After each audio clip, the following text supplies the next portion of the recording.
मंडळी, कीर्तन म्हटलं की देवाचं स्मरण करताना सामाजिक बांधिलकी तसेच सर्वसमावेशक वाक्य आणि एकूणच थोर संत परंपरेतील ओव्या सांगून या सगळ्यातून एक तयार होणारं एक समग्र भाष्य हे लोकांसमोर केलं जातं. त्यात सामाजिक बांधिलकी जपणं आलंच, धर्म आलाच, मात्र तोही सर्वसमावेशकतेच्या व्याख्येत येणारा. भेदाभेद अमंगळ म्हणत त्यात कीर्तनकार ओघवत्या शैलीचा जर असेल ना, तर मग क्या बातच. लोक नुसते त्याचे कीर्तन ऐकतच राहतात. सोबतीला ज्ञानोबा माऊली तुकारामांचा गजर हा चालू असतो. पखवाजवाला ताल धरतो, टाळ शब्दाला साज देतात. स्टेजवरील लोकांसह उपस्थित जनसमुदायही त्या कीर्तनात तल्लीन होऊन जातो. मंडळी, मात्र गेल्या काही काळापासून कीर्तनकारांच्या तोंडी राजकीय भाष्य येत असल्याने आता निखळ अध्यात्म सुद्धा सांस्कृतिक राजकारणाच्या दावणीला बांधले गेल्याचे दिसून येते. संगमनेरमध्ये कीर्तनकार संग्रामबापू भंडारेंवर झालेला हल्ला हा दोन राजकीय विचारसरणीमधला होता, ज्यात कीर्तनकारांनी तेढ निर्माण करणारं भाष्य करू नये असं बोललं गेलं. वारकरी संप्रदाय म्हटलं की फक्त भारतच नव्हे तर जगभरातील लोक या सोहळ्याकडे, वारकऱ्यांकडे धर्मपंथ विसरून पाहत असतात. मात्र गेल्या काही काळापासून यातही आता राजकारण येत असल्याने इथेही गट पडले आहेत. कोण महात्मा गांधींना मानणारं, कोण नथुराम गोडसेंना मानणारं, तर कोण छत्रपतींना सर्वसमावेशक मानणारं, तर कोण याच छत्रपतींना धर्मरक्षक मानणारं. आणि यातून झालं असे की एकेकाळी कीर्तनकारांच्या ओघवत्या शैलीतून येणारी शब्दगंगा आता लोकांपर्यंत पोहोचताना गट पाडत पोहोचत आहे. गेल्या निवडणुकीत प्रत्येक राजकीय पक्षाने कीर्तनकारांना हाताशी धरून कळत नकळतपणे आपल्या विचारधारा या पुढे नेल्या होत्या. आता याचा राजकीय फायदा कुणाला किती झाला हे त्यांनाच ठाऊक. मात्र समाजात याचा काय परिणाम झाला? संत परंपरेतील सर्वसमावेशकता आता मागे पडून समाजातच दोन गट पाडायला सुरुवात झाली आहे. संत परंपरेतील तज्ज्ञ लोक याकडे कसं पाहतात? राजकारणी व वारकरी संप्रदायाचं नातं कसं असावं? खरंच कोणत्याही राजकीय पक्षांचे विचार कीर्तनाच्या स्टेजवरून मांडले जावेत का हो? आणि कीर्तनकारांच्या तोंडी आता राजकारणी व पक्षीय भाषा ही का आली आहे? खरंच राजकीय पक्षांनी कीर्तनकारांना हाताला धरून आपला अजेंडा पुढे रेटायचं ठरवलेलं आहे का? आणि यातून समाजात होणारा परिणाम काय होतोय? आणि यात आपला वारकरी संप्रदायच बदनाम होतोय का हो? याचाच घेतलेला हा सविस्तर आढावा. त्यासाठी व्हिडिओ हा शेवटपर्यंत नक्की पाहायचा आहे, कारण विषय लयच महत्त्वाचा आहे. नमस्कार, मी विकी आणि तुम्ही पाहताय विशेष भारी. मंडळी, वारकरी संप्रदाय हा महाराष्ट्रातच नव्हे तर जगभर आपल्या शिस्त व धार्मिक, सामाजिक आणि कीर्तन या गोष्टींमुळे आता ओळखला जातो. त्यात या वारकरी संप्रदायाची संत परंपरा अशी की ज्यामुळे जगभर आता त्याची दखल घेतली जाते. विविध धर्मीय लोकसुद्धा या परंपरेत येतात, हो, आनंद घेतात. आता एका बाजूला हे जरी सगळं असलं ना, तरी दुसऱ्या बाजूला काल परवा संगमनेर येथे कीर्तनात झालेला एक राडा हा सगळ्यांनी पाहिला असेल. कीर्तनात धर्माबाबतीत केलेलं विधान, त्यावरून पुरोगामी विचारसरणी आणि कट्टरतावादी विचारसरणी हे दोन गट एकमेकांना भिडले होते. आता यामुळे माजी मंत्री बाळासाहेब थोरात असतील किंवा कीर्तनकार संग्रामबापू भंडारे यांच्यात समर्थकात या राडा झाला.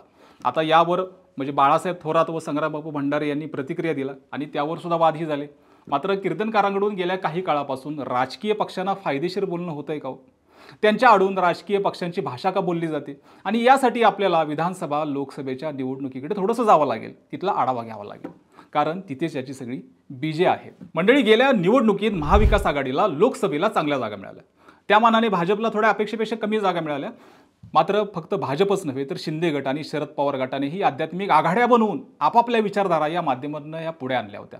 आता यात कीर्तनकारांचा सर्रास वापर झाला.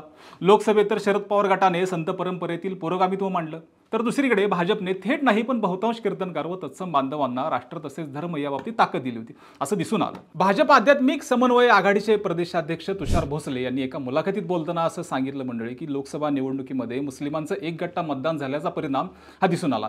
मुल्ला मौलवींनी फतवे काढून मुस्लिम उमेदवारांना तसेच महाविकास आघाडीला मतदान करण्याचं एक आवाहन केलं होतं. त्यासाठी महाविकास आघाडीचे लोक अल्पसंख्याकांचं लांगुलचालन करत राहिले होते.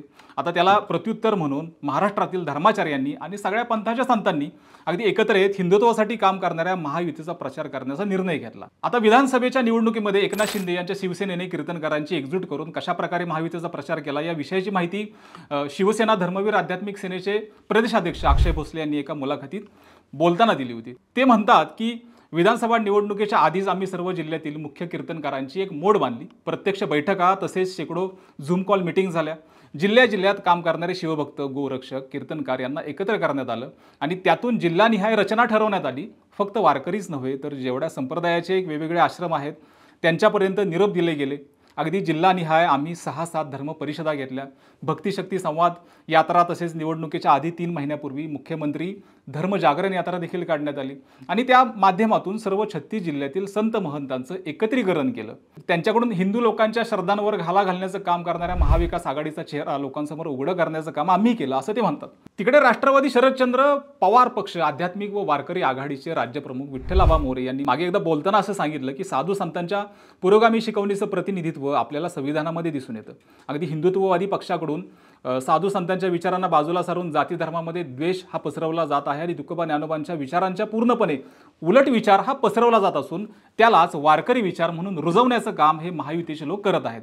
आता त्याला उत्तर देण्यासाठी आणि संतांचा खरा विचार पुढे आणण्यासाठी म्हणून 15 महिन्यापूर्वी म्हणजे त्यावेळेस लोकसभा विधानसभेच्या काळाच्या आधी आम्ही ही आघाडी स्थापन केली होती आणि या निवडणुकीत आम्ही प्रचार रथ तयार करून संपूर्ण राज्यभर दौरा केला. ठिकठिकाणी कीर्तन करून संतांचा विचार हाच संविधानाचा विचार कसा आहे हे पटवून देण्याचं काम आम्ही केलं.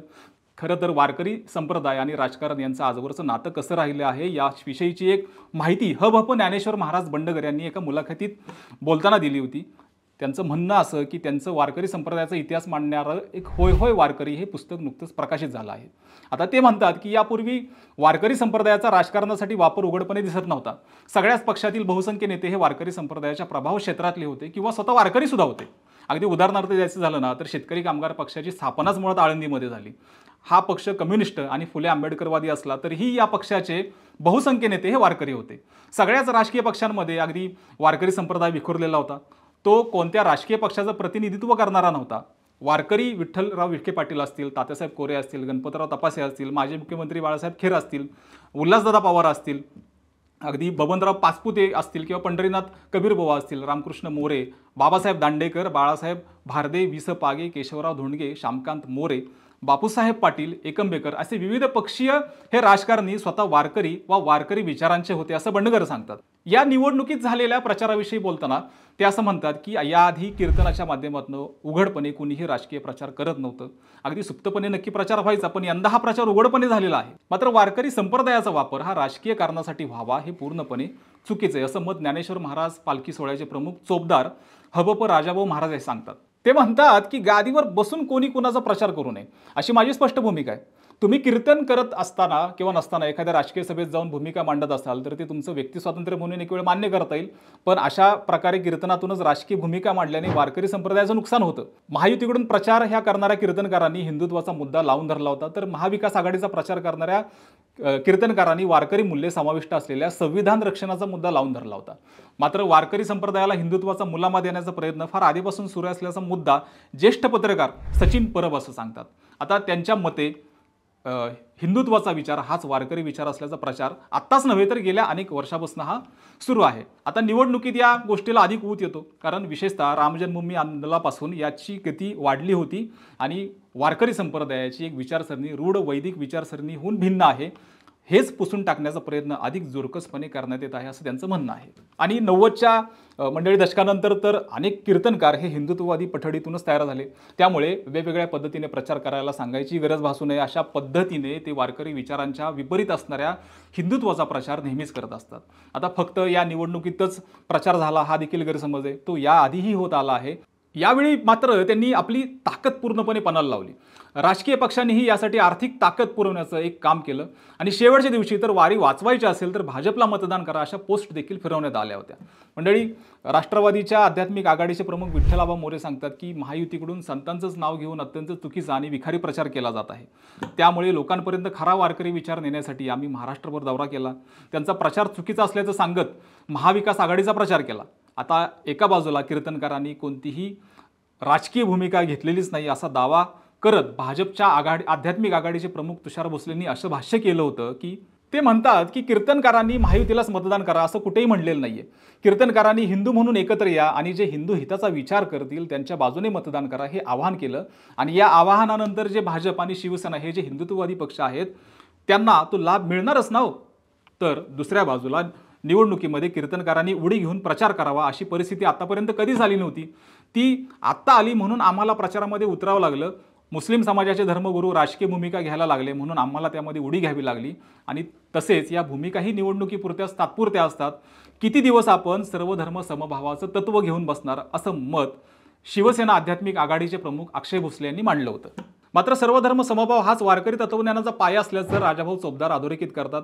आता ते म्हणतात की भेदाभेद अमंगळ असा संतांचा एक विचार आहे. मात्र तुम्ही जर राजकीय पक्षाचा अजेंडा राबवून जाती धर्मामध्ये भेद निर्माण करत असाल तर तुम्ही ह्या संतांचा विचारांचा अवलंब करत नसून तुमचा वैयक्तिक अजेंडा याच्यामध्ये राबवत आहात. कारण संतांनी जसं सांगितलंय की आपला लढा व्यक्तीशी नसून प्रवृत्तीशी आहे. प्रवृत्ती जर गेली तर त्या व्यक्तीला आपण पुन्हा स्वीकारलं पाहिजे. आता मूळ वारकरी विचाराने जे काम करत आहेत तेच खरे वारकरी आहेत असं मला वाटतं. आणि शिवाय राजकीय प्रचार करणारे काही जण म्हणजे सगळा वारकरी संप्रदाय नव्हे तर हे देखील ते आवर्जून नमूद करतात. आता मंडळी, या उलट राजकीय पक्षांच्या व्यासपीठावर जाऊन किंवा त्याच्या विचारधारेचे अजेंडे पसरवण्यापेक्षा ते सर्व राजकीय पक्ष वारकरी संप्रदायाशी किती सुसंगत आहेत हे पहा असंही ते पुढे सांगतात. आता यात कीर्तनकारांनी केलेला राजकीय एक प्रचार एक वेळ अभिव्यक्ती स्वातंत्र्य म्हणून मान्य जरी केला तरी झालेला राजकीय प्रचार वारकरी मूल्यांना धरून नव्हता असंही ते पुढे सांगतात. म्हणजे आता वारकरी संप्रदायाचं तत्वज्ञान अमुक एका पक्षाशी सुसंगत आहे का असं म्हणण्यापेक्षा तो पक्ष वारकरी संप्रदायाच्या कसोटीने किती वागतो हे पाहावं लागेल. आता यापुढे राजाभाऊ चोपदार असंही सांगतात की शासन हे कधी कुणा एकाचं नसावं, ते सर्वांचं असावं. हिंदू मुसलमान सर्वांचं असावं, सर्वधर्मियांचं असावं, ते कुणा एकाचं कधीच नसावं कारण सरकारला धर्म नसतो. यापुढे राजकारण आणि वारकरी संप्रदायांचं नातं कसं असावं यावर राजाभाऊ चोपदार असं म्हणतात की वारकरी संप्रदाय हा त्यांच्या समस्येसाठी सत्तेतील सरकारकडे प्रश्न घेऊन जातो. त्यासाठी ते कसे सुटतील याकडे लक्ष देणं गरजेचं आहे. मात्र राजकारण्यांशी एक अंतर ठेवून हे कसं वागायचं हा देखील एक विवेकाचा मुद्दा आहे. आणि शिवप्रतिष्ठान हिंदुस्थानचे श्री संभाजी भिडे यांनी तुकाराम महाराजांच्या रथामध्ये एक बसल्यानंतर ही अनेकांनी टीका केली होती आणि की हे सांस्कृतिक राजकारण आहे वगैरे. आता मात्र दुसऱ्या बाजूला तो त्यांचा अधिकार आहे असंही बोललं गेलं. मंडळी, एकूणच हे सगळं पाहता संगमनेरमध्ये जो काल परवा कीर्तनाचा राडा झाला, धर्मावरून थेट राजकारणाची एक भाषा ते नथुराम गोडसेचा उल्लेख झाला आणि यामुळे थेट दोन राजकीय गट तिथेच दिसले आणि कीर्तनकार यांनी धर्माबद्दल घेतलेली किंवा त्यांची एक आग्रही एकूण भूमिका असेल किंवा बाळासाहेब थोरातांनी सर्व लोक कीर्तनात येतात तेव्हा तिथे आपण तसं बोललं नाही पाहिजे असं दिलेलं एक स्टेटमेंट असेल. आता यात पुन्हा कीर्तनकार संग्राम बापू भंडारे यांनी मी कुठल्याही राजकीय पक्षाची भूमिका घेतलेली नसून धर्माबद्दल मी काय बोलावं नाही किंवा काय बोलावं हा अधिकार माझा आहे असं म्हणत केलेलं स्टेटमेंट असेल. आता या एकूण सगळ्या परिस्थितीवर तुम्हाला काय वाटतं, तुमचं मत या सगळ्याबद्दल काय आहे आम्हाला मंडळी कमेंट करून हे जरूर सांगा. तसेच विशेष भारीला अशाच विषयासाठी सबस्क्राईब करायला अजिबात विसरू नका. धन्यवाद.